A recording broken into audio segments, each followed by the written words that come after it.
Welcome to the Probably Soccer podcast, where we probably talk about soccer. My name's Eddie. And my name's Justin. And we are your hosts. Today, we'll be discussing Messi Mania in Baltimore, the debut of 3 new USL League One teams, talk about the impending strike in the USL Championship, and, of course, celebrate an undefeated Richmond Kickers team. This is Probably Soccer. Let's go!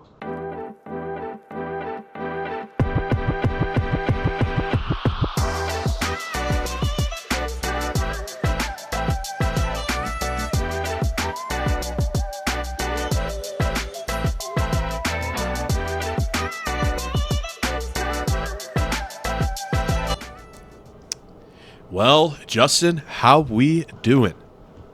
Doing great, man. Yeah, I'm also doing pretty good. Big week this week. We're officially getting ready for NWSL to start this weekend. We got the World Baseball Classic going on, which is really cool. Getting excited for baseball season. But, again, This is probably soccer, not probably baseball. How you feeling about post big weekend of soccer? I'm good, man. The games were great. We had a USL season start. MLS games were amazing. And how about last week, too? You got to go see the Trinity live. That's right. The Houston Dash. And a Trinity dub. Dope. Yeah.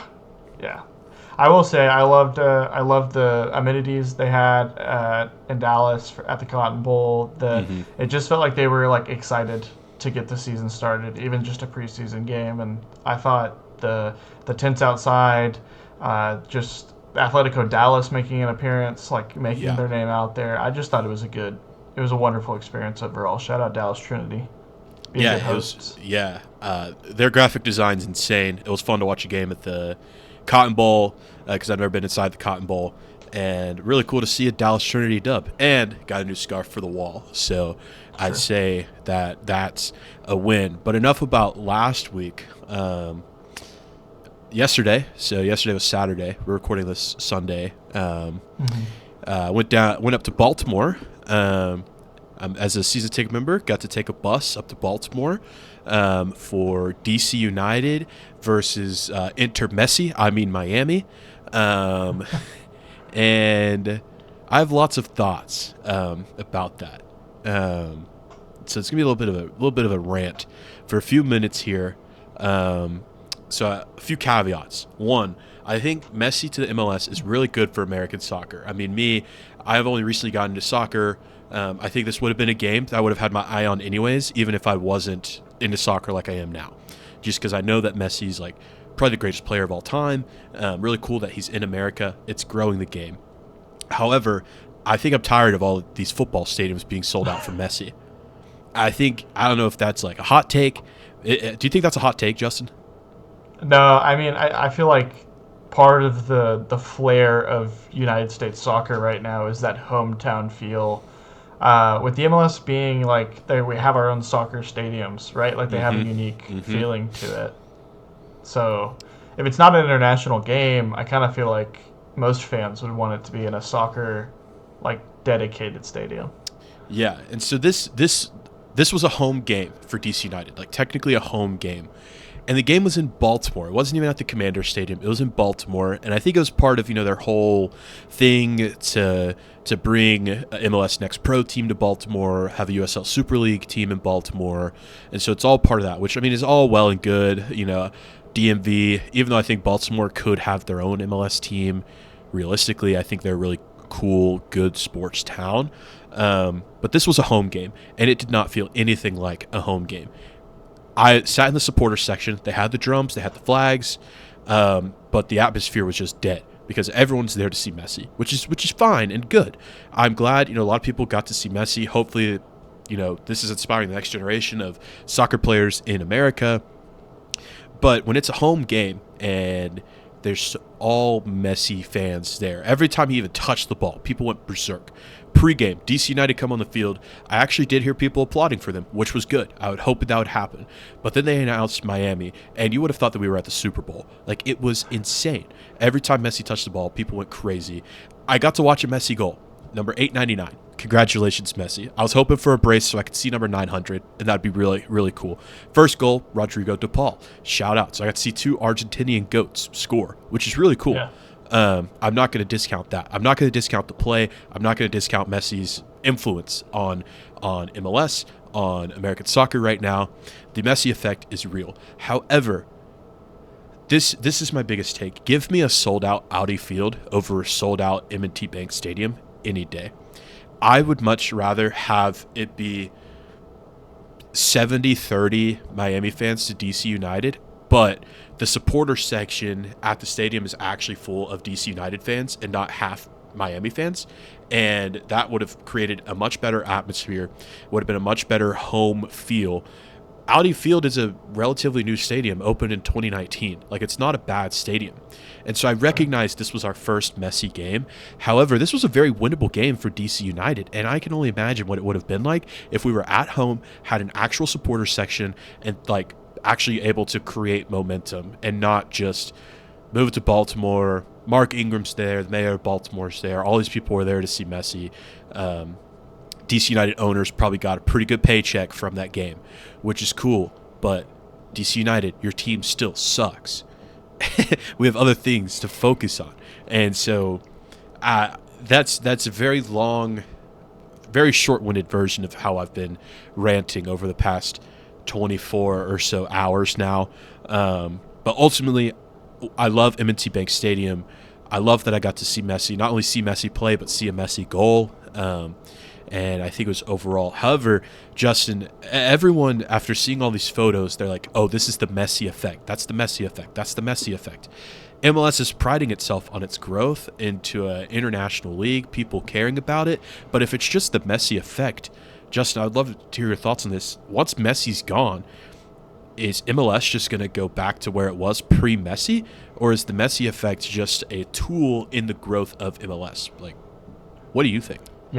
Yeah, I think you actually worded it super well. I mean, it's a great thing that Messi's here.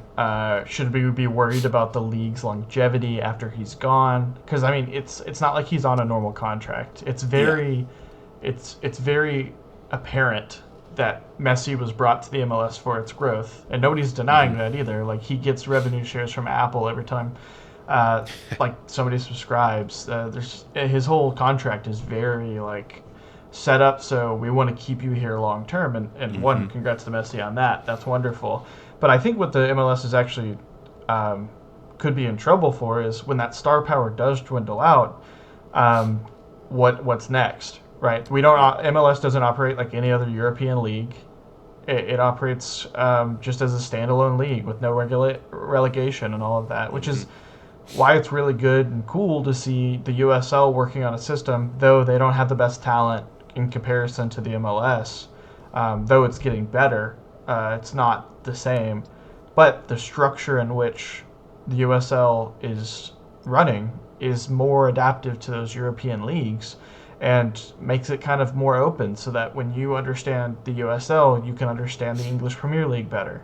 Because the US just hasn't had a soccer team or a soccer league pop off the way it has in the MLS. But I think you're right to question the longevity of just the peak that it's at right now. I think they're doing a great job, but I just want to see it in 5-10 years. Yeah, and I mean, they probably went through this with, David Beckham, big signings like that, Wayne Rooney, and MLS was just fine after they left. But Messi's like a whole nother league compared to Wayne Rooney, compared to David Beckham. Like, Messi's like genuinely the greatest of all time. So it'll Right. definitely be interesting to see.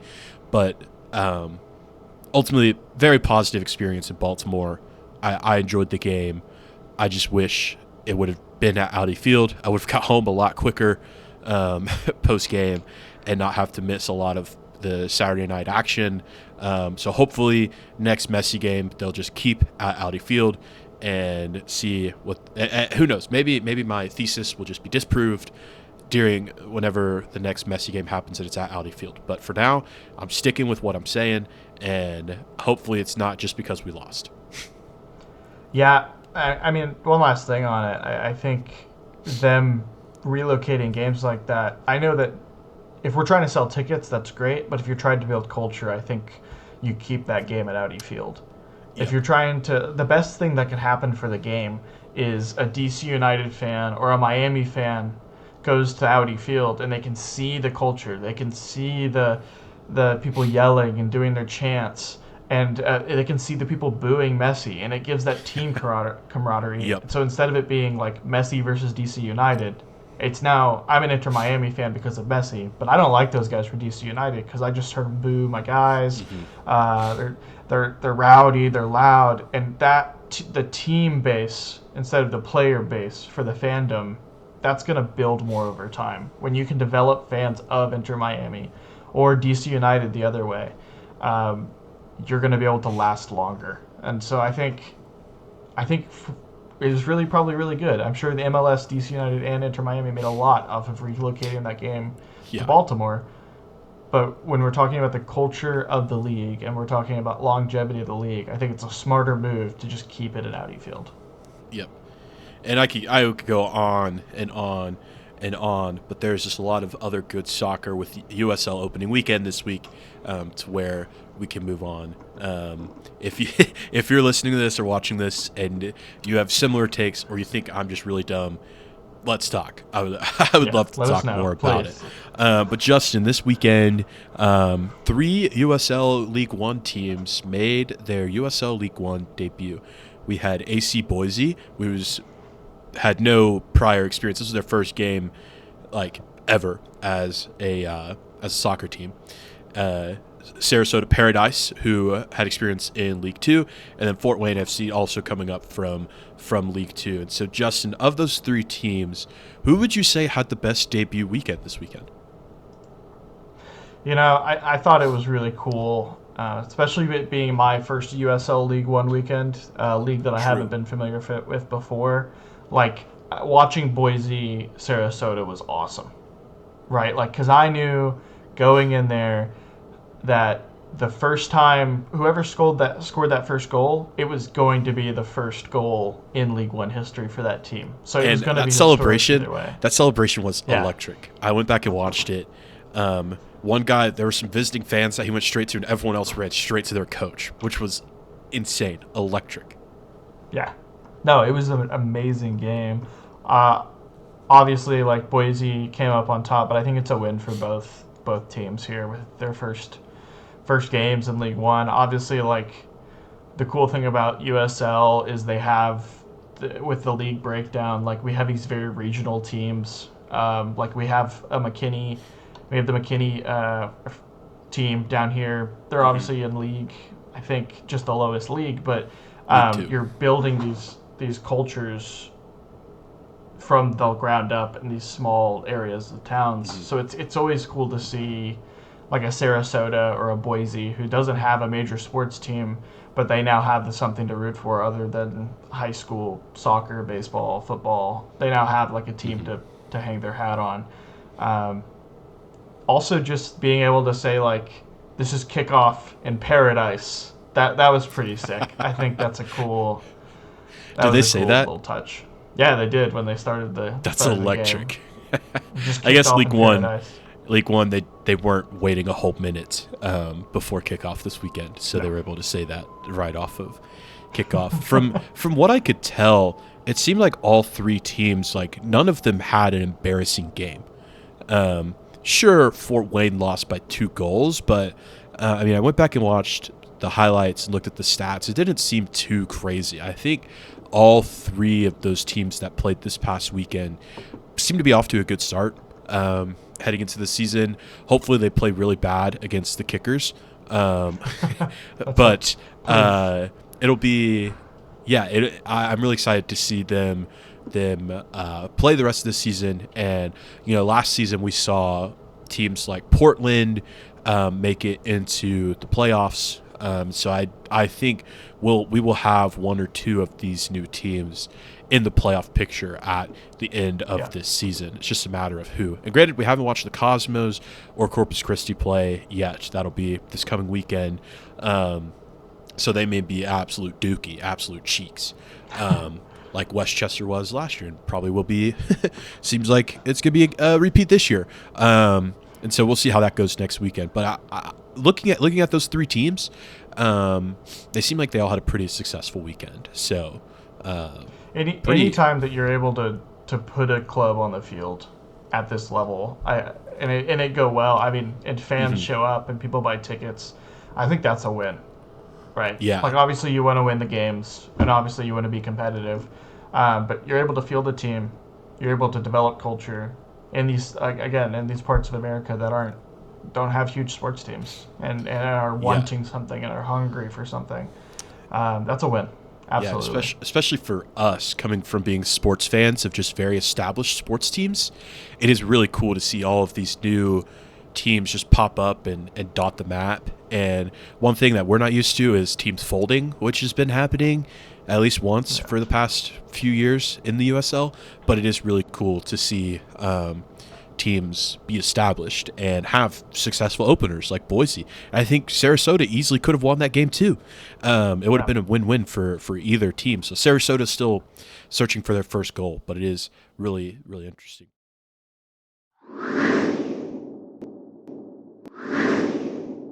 You know, we've done a lot of talk about USL League One, and that's our league because we love the Richmond Kickers. Kiss the badge. And I want to welcome everyone to the first ever edition of the Kickers Corner. The Kickers are undefeated, Justin. I stayed up way past my bedtime, watching a West Coast game on the East Coast. And it's also daylight savings, so I lost an hour of sleep, but I still went to church this morning. And the Kickers got the draw. Quick takeaways from the Kickers. They already look better than last season. That's my one sentence on the Kickers.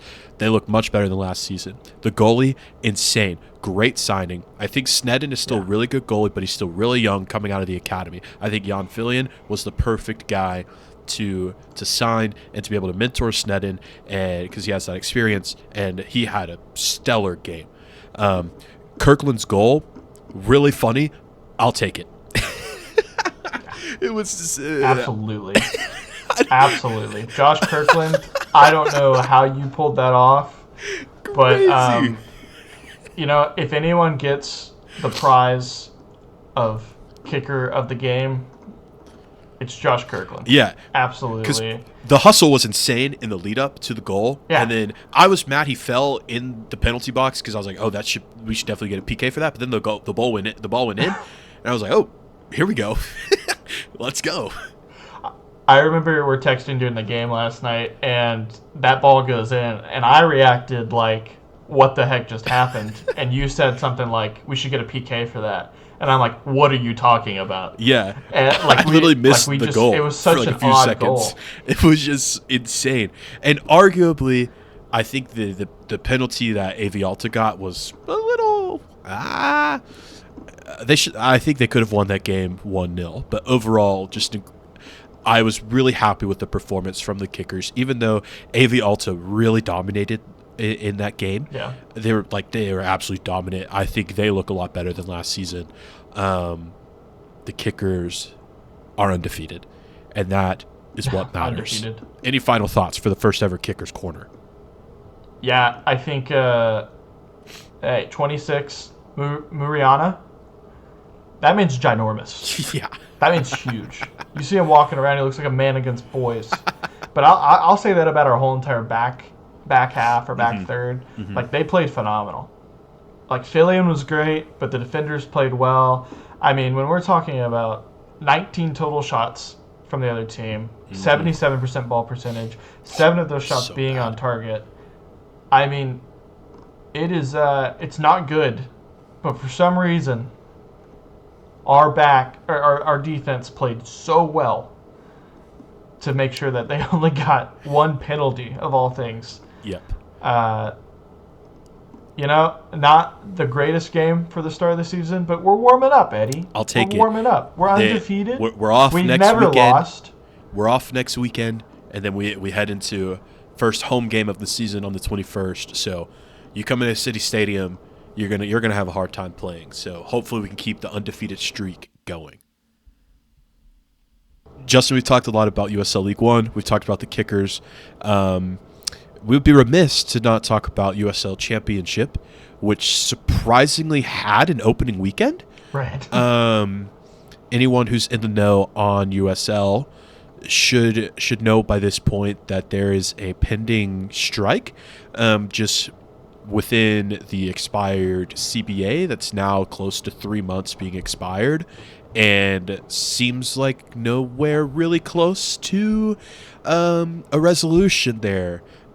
Justin, how weird was it watching Championship this weekend, but knowing that was going on in the background? Yeah, I mean, the players were definitely not going to let you forget it, which I think is great. Yep. We had basically a standstill for most of the games for the first minute, kind of just sending that signal to the league, like, hey, we control if you guys field a team or not, and good on them, good for them standing united in that. I don't think it took away from the football yet, but it definitely could. Obviously, they're sending that signal. We had a lot of good games, but I don't think that the players are asking for very much. This seems like simple stuff. I mean, from what I saw, it's a minimum salary of $45,000 with benefits, housing, stuff like that. Which, I mean, every big league in America has gone through this transition where the players needed to go on strike, or they had to go on strike, or there was a holdout of some sort. But the leagues were defined on how they reacted in this moment. And honestly, I just don't think the players are asking for all that much. Yeah, totally. I think this is a defining moment for the USL. I mean, they want to introduce promotion relegation, yet this is going on. And so it'll be interesting to see, one, whether the strike happens, which it's looking like it will, just from what I've seen. Two, the public awareness of it, too, between only having a minute of waiting a minute to start the games. And you could tell that the broadcasts are controlled by the league, because as I was watching Louisville-Lexington Friday night, during that moment of silence, the broadcasters weren't saying anything about it, helping people understand what was going on. Instead, you just hear the stadium blasting Gasolina as the minute of silence is and not playing is going on. And so it's just, I just think this is a really bad look coming from USL. I don't know if you read the statements that they had leading up to Friday night, and then the Guardian leaked an email that they sent to all players explaining how they can resign from the Players Association to keep their job if the strike were to happen. I just think it'd be really interesting to see, like, if there would be scabs, what the strike would look like, how that would affect the season, how many teams might end up like folding if it affects the whole season, just because so much of their revenue comes from people going to games, especially USL Championship, a solid Division II league in America, and this going on, like, it's just, I'm looking at this and I'm like, okay, you want to become the main competition for the MLS. We should probably have these sorts of things. And the way that the league is set up and how there's no revenue sharing with teams is just insane. They got to fix that. And so the players are asking for not a lot. So it'll just be really interesting to see, one, if the strike happens, two, what does the USL look like, and three, maybe a lot more people will watch League One, or not at all if they're striking with the players. But yeah, It's just really, really interesting to see. Yeah, I mean, like we said earlier when we were talking about the whole Miami Audi Field debate, it's like the USL is doing something really cool. And we're talking about like the love of the game of soccer and growing that love of the game with the fans in America, which needs to happen if we're ever going to, I don't know, be actually good at the sport that we claim to be good at. We have to grow a fan base in America. We have to be able to have a major league that operates this way. And I would just hate for it to like be kind of pushed out for decades just because some people are wanting some more money in their pockets, right? Yeah. So the league just needs to listen to their players, I think, right now, and let's put good soccer on the field. Exactly. Because at the end of the day, they're very local teams. People are going to want to support. And a lot of the fans are behind the players in this. Like, Yeah. what you couldn't really hear during the broadcast is people were the ones that I think all the games had the minute of not playing. And most fan section, supporter sections were chanting for the players, like, during those times. And so I think the players have the fans' support.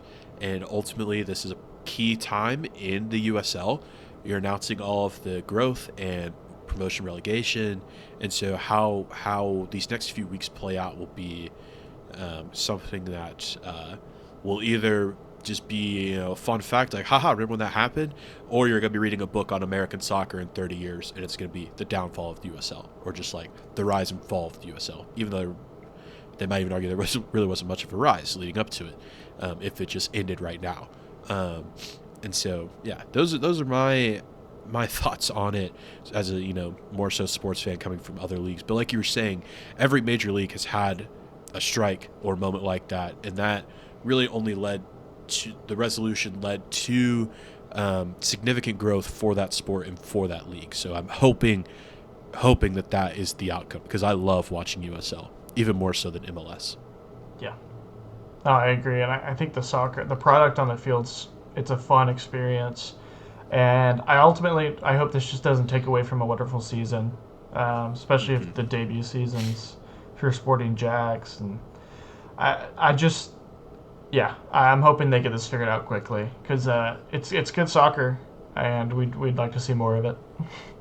Well, yeah, thank you for watching, for listening. That'll conclude it for this week's edition of Probably Soccer, where we probably talked about soccer.